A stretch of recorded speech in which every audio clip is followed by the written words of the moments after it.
ആട്ടിറച്ചി എടുത്ത് കാണിക്കാം. കണ്ടേ കണ്ടേ ആ ഫോണെടുത്ത് വെച്ചേ. കണ്ടേ ആട്ടിറച്ചി താണ്ടേ മക്കളെ, കണ്ടോ? ഇതാണ് ആട്ടിറച്ചി. കണ്ടേ ആ ഇതാ ആട്ടിറച്ചി. കണ്ടോ ഇതാ ആട്ടിറച്ചി. ഇതെന്താണ്? ഇത് പശുക്കുട്ടിയുടെ ഇറച്ചി. ഞാനേ കട മേടിക്കാൻ വന്നല്ല, അയാൾ ചോദിച്ച പൈസ കൊടുത്ത് എന്താ ഈ തന്തലാഴി എനിക്ക്? ഞാൻ 5 നാട്ടിൽ ജനിച്ചു വളർന്നതാ ഞാൻ. ഇത് വന്ന് താണ്ട, ഇത് ഇച്ചിരി ആട്ടിന്റെ നെയ്യാ. താണ്ട ഇത് പശുക്കുട്ടിയുടെ ഇറച്ചിയാ.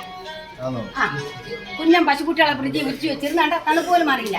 ആ ഇറച്ചിയാ. ഇത് നിങ്ങൾ എവിടെ വേണേലും കൊണ്ട് കാണാം. അയാൾ എല്ലടോ ഏറ്റ് എന്റെ ജോലിക്കാരനാ ചെയ്ത, ഞാനല്ല. മുതലാളി അറിയാതെ അങ്ങനെ ജോലിക്കാരനാ അതിനകത്ത് ഇറച്ചി വരുന്നത്. ഇവിടെ രണ്ടാമത് ഈ ഇറച്ചി മേടിക്കാൻ വന്നപ്പോൾ ഞാൻ ചോദിച്ചു എന്താ കുഞ്ഞെ ഇറച്ചിക്കാരെയൊക്കെ അങ്ങ് വിളിട്ട്. ഞാൻ ചോദിച്ചു എനിക്ക് എന്തൊരു ഇറച്ചി തന്ന രാവിലെ? അത് ആട്ടിറച്ചി. ഞാൻ പറഞ്ഞു ആട്ടിറച്ചി അല്ലല്ലേ, എനിക്ക് തന്ന ഇറച്ചിയുടെ കാര്യം പറ.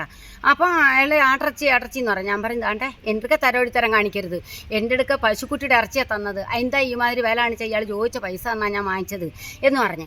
അങ്ങനെ എങ്കിലേ തെറ്റ് പറ്റിപ്പോയതാ, ഇവിടെ നിൽക്കുന്ന ആളാ ചെയ്തത്, ഞാനല്ല എന്ന് പറഞ്ഞു. അങ്ങനെ ഞാൻ 5 സ്റ്റേഷനിൽ കൊണ്ട് കാണിച്ച്. 5 സ്റ്റേഷനിൽ കാണിച്ചപ്പോൾ അവിടെയും വന്ന് ഏറ്റ്, എൻ്റെ വീട്ടിലും വന്ന് ഏറ്റ്, അവിടെ നിന്നിടത്തും ഏറ്റ്. ഇപ്പം ഞാൻ ഇങ്ങോട്ട് വന്നപ്പോൾ ആലഞ്ചേരി കടയെടുക്കാൻ എന്നെ തടഞ്ഞു നിർത്തി പൈസ തരാം നമുക്ക് ഇതിലങ്ങ് തീർപ്പാക്കി പോകാമെന്ന് പറഞ്ഞു. സ്റ്റേഷനിൽ പോകണ്ടെന്ന് പറഞ്ഞു. അതാണോ കുഞ്ഞ് ചെയ്യേണ്ടത്? ഇന്ന് ഞാൻ പോകും, നാളെ നിങ്ങൾ പോകും.